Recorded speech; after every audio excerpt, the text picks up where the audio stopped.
Good morning সবাইকে। তো সকালবেলা এখন বাজে কটা, 9:45 বেজেই গেল। সকালবেলা উঠে দেখছি মা ডাকলো, এই যে মা বসে আছে, চা খাচ্ছি এখন আমরা। এই দেখো মা চা বানালো, চা বানিয়ে ডাকলো, মানে কত আরাম হয়ে গেছে আমার এখন। উঠে দেখছি একে ঠান্ডা লেগে গেছে, কালকে জ্বর আসেনি, শুধু ঠান্ডা লেগেছে। ঠান্ডা লেগেছে তো তুমি তো কালকে আমাকে ঠিকই তো করলা, গরম পানির ভাপ দিলা। হ্যাঁ ওটা তো তারপরে করতেই তুমি হবে, একটু যাতে আরাম আদা হয়। আমাকে দিলে, লবণ দিয়ে ওটা খেলাম আমি, ভালো ওটা হয়ে খেয়ে গেলাম। আজকে সকাল গাল থেকে গাল করালে টিপ টিপ করে বৃষ্টি লবণ জল পড়ছে। দিয়ে।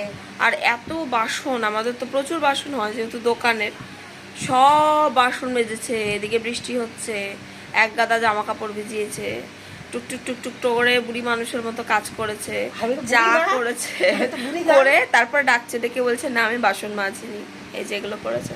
মানে আমার অভ্যাস খারাপ করছে আর কিছু না। আমার ভালো লাগে না বসে থাকতে বন্ধুরা। তো এখন আমরা মা মেয়ে খাচ্ছি চা, চায়ের সাথে খাচ্ছি এটা কি মা? এটা রস। রাস। চলো রস না বাবা, fan. Fan, fan. Sorry sorry, fan. Fan fan fan বলে এটাকে।